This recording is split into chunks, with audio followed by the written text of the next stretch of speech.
avec la R16, direction Besançon, pour s'occuper et faire la partie 2 de la 205 marron à la GR de 1986. Donc pour faire un point sur cette voiture, donc c'est une voiture que je connais depuis que je suis tout petit. La voiture elle vient de mon village d'enfance, le village d'enfance où j'ai connu Vincent, et aujourd'hui la voiture elle est chez Vincent. On l'a récupérée il y a 2 semaines. Donc cette voiture elle appartenait à des personnes âgées, et quand le monsieur est mort, la voiture a été mise de côté et des vandales sont venus se servir de la face avant, du ventilo, des radiateurs. Donc la voiture nous a été donnée gratuitement par la famille en espérant qu'on puisse la remettre en état. Donc aujourd'hui derrière nous on voit il y a un pare-choc, j'ai un radiateur, j'ai tout ce qu'il faut pour la remettre en route.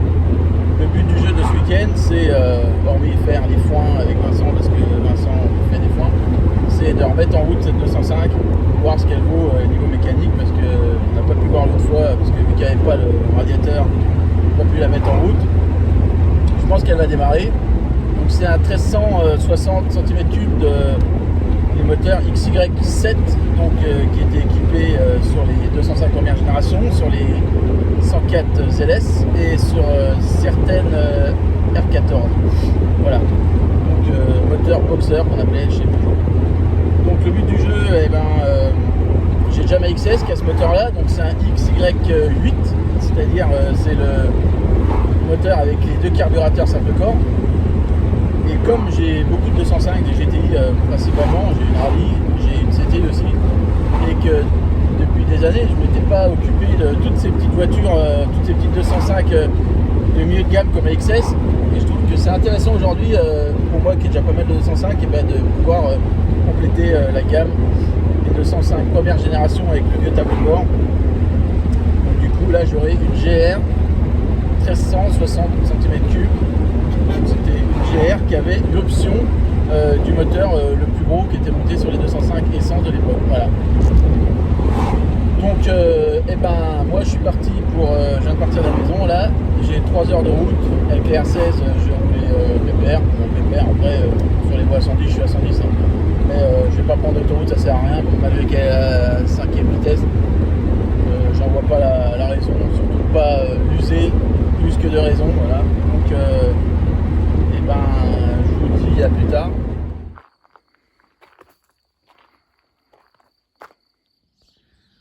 Alors nous y voilà. Donc aujourd'hui le but du jeu c'est avec tout ça. Donc on a le ventilo, on a un phare, on a les durites, on a tout un nécessaire pour remettre les pare-chocs et tout ça.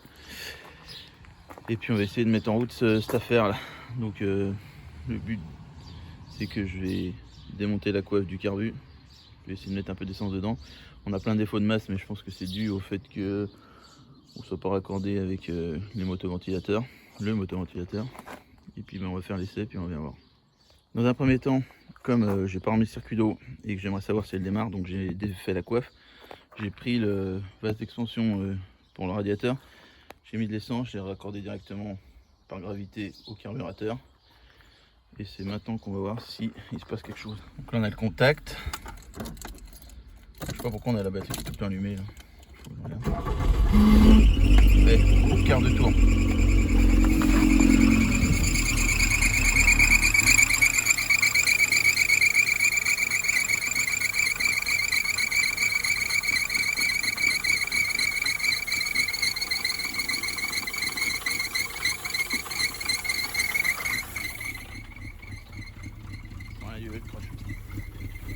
Voilà, on est. Premier test en gravitaire, ça marchait. Le problème c'est que j'avais un retour d'essence vu que je suis au niveau bas du réservoir, donc ça crachait, ce qui prouve que ma pompe à essence marche. Donc ce que j'ai fait c'est que j'ai raccordé le vase directement à la pompe à essence. Donc là normalement elle devrait redémarrer sans fuir. On recommence. Peut-être un peu de tourne starter. On va être nickel cette voiture. On le fume un peu, hein. Voilà. On va pas la laisser tourner trop longtemps parce qu'il n'y a pas de liquide de refroidissement. J'ai l'impression qu'on est en train d'envoyer en l'air une... Ah ouais, ok, l'alternateur est bloqué. Là j'ai une courroie qui fume, l'alternateur est bloqué. Donc on va essayer de le débloquer pour voir ce qu'on peut faire. Donc, ouais, il est débloqué. Et ben on va la remettre en route pour voir comment ça se passe. Mais bon, dans l'ensemble, ça se passe plutôt pas mal. Essai numéro 3. T'as plus un bruit, nickel. Donc on doit recharger. Hein.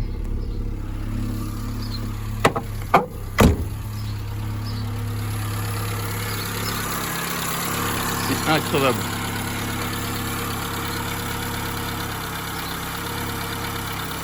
Incroyable. On va pas la laisser tourner trop longtemps.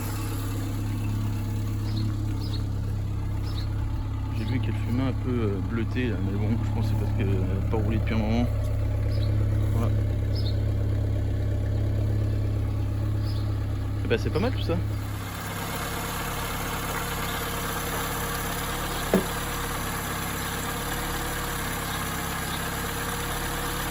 Allez, on va tout couper et on va mettre le radiateur.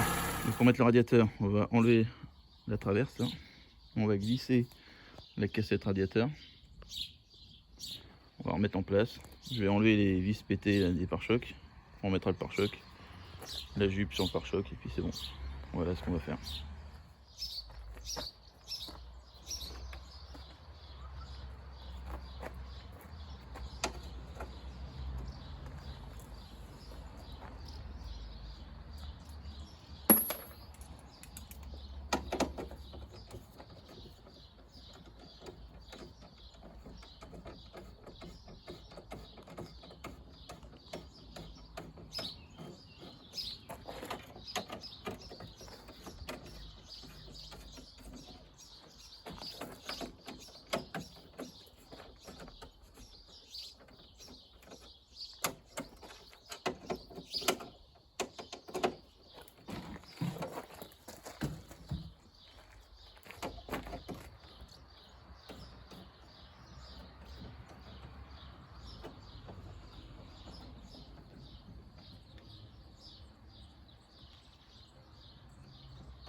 Voilà, c'est monté.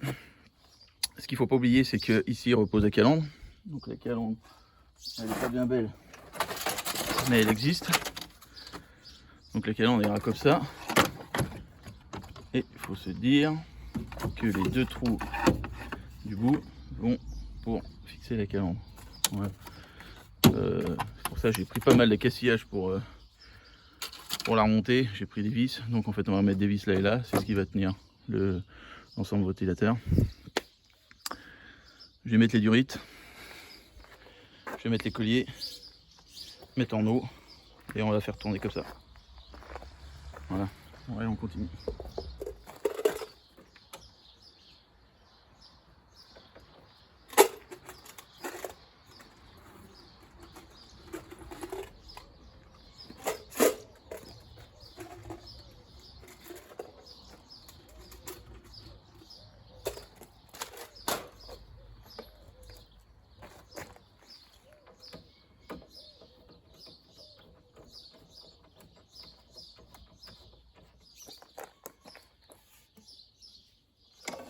Alors comme j'ai pas forcément trouvé les bonnes durites, je vais essayer d'adapter.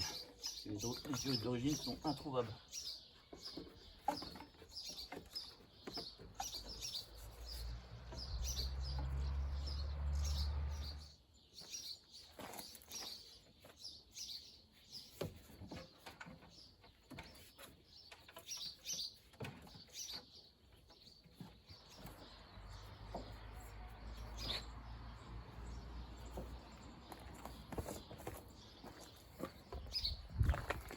C'est pas très conventionnel, mais du coup ça va le faire. Je vais raccourcir celle-là et celle-là ira bien en place. Bon, normalement on touche pas à la batterie, mais ça je pense que c'est des batteries, des durites d'un moteur TU, donc les modèles de la génération d'après.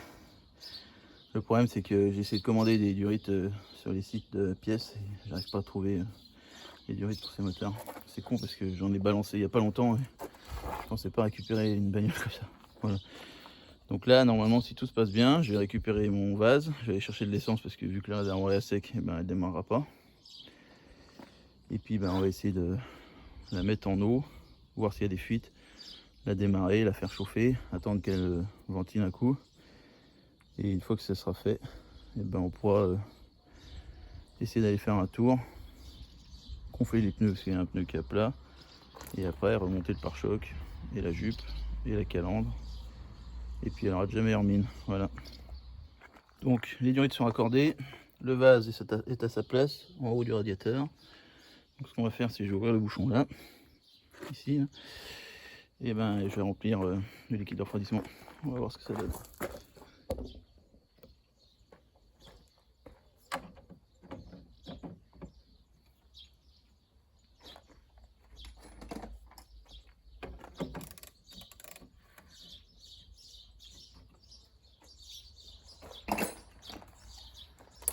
Après normalement c'est à ce moment-là qu'on en fait partout.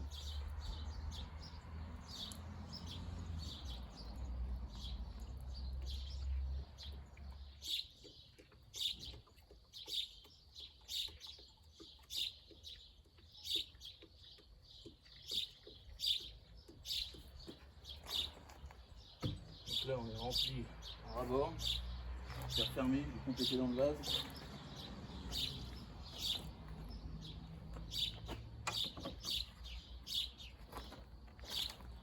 Alors ça sert à rien de serrer ça comme un bonnet parce que du coup on foire le robinet, le bouchon, normal.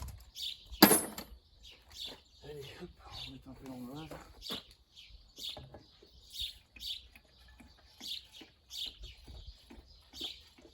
Donc là, ça c'est bien, ça va pouvoir le suspendre, mais ça c'est une autre histoire.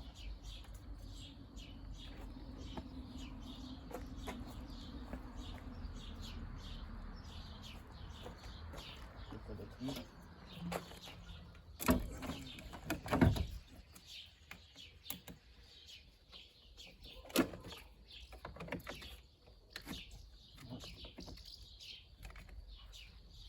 On met ça en route et démarre.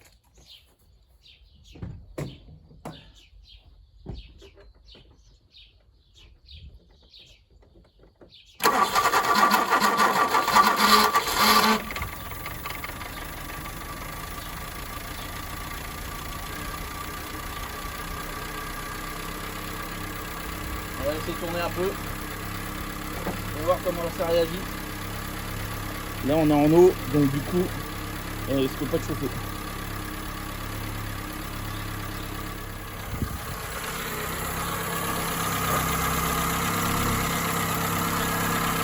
Après tout à l'heure, c'est qu'on ouvrira la purge là. On peut même l'ouvrir maintenant. Normalement il y a de l'eau qui devrait sortir.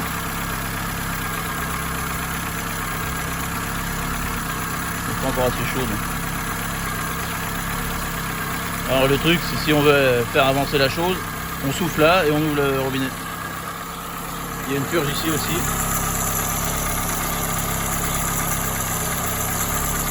Donc le doit pas être ouvert. Donc, tout ça s'évente comme il faut. Et après ça purge correctement. On va essayer de tourner un peu. Bon du coup j'ai mis 2 litres d'essence. Donc il y a des chances qu'elle coupe rapidement. Bon ça fonctionne pas énormément mais voilà. Pour bien faire une purge, normalement, il faut mettre le chauffage de la voiture avec la ventilation. Donc on va voir si ça marche. Donc là, on a encore un peu de starter. Donc la ventilation ne marche pas. Ça marche toujours un peu.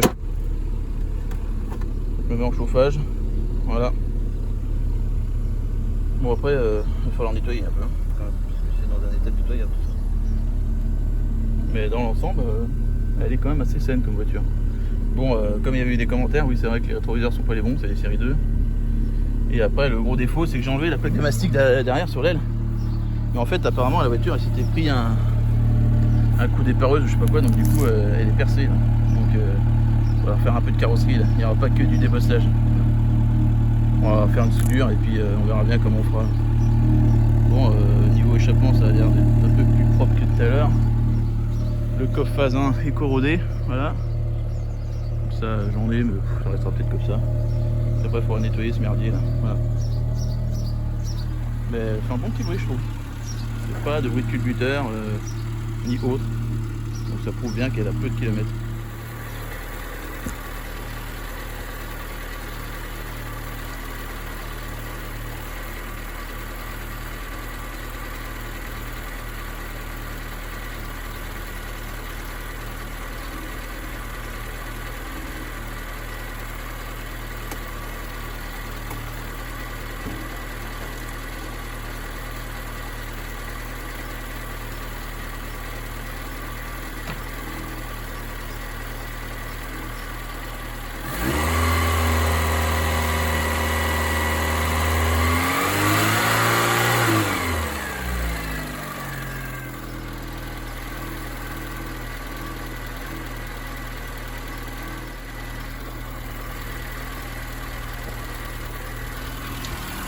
Une voiture où vous faites une chauffe comme ça, vérifiez bien avec votre main sur le radiateur que le faisceau chauffe. Bon là elle n'est pas assez chaude pour déclencher, pas pour le sentir, mais en fait on sent la montée de température sur le radiateur. Donc là elle a déjà bu quelque chose là. On va attendre que le calostat s'ouvre.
arrive sur la première purge où il y a d'eau qui commence à sortir. Hein.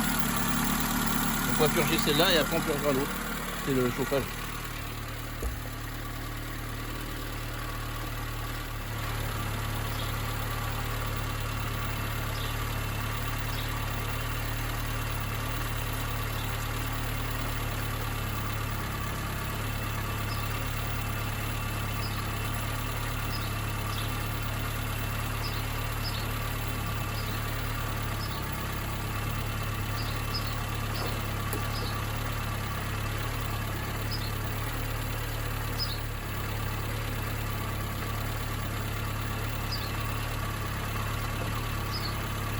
Je pense à un truc, c'est super chaud.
Donc voilà, on est correctement purgé, on va laisser refroidir, faire monter 2-3 luttes autour et puis voilà.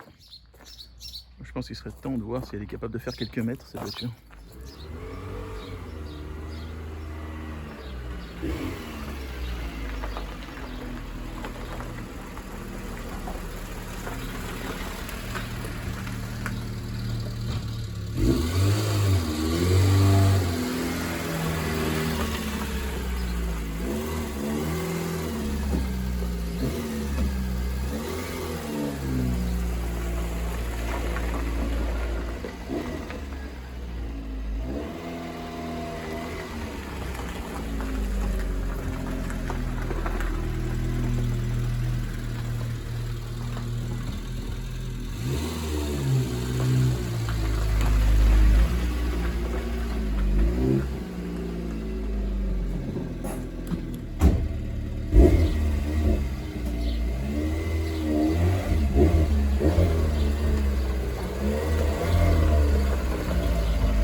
Donc voilà, j'ai débarrassé toutes les vis et le bout de plastique pété du pare-choc, donc je vais pouvoir mettre le pare-choc en place. Le pare-choc, les phares, elle est complètement purgée.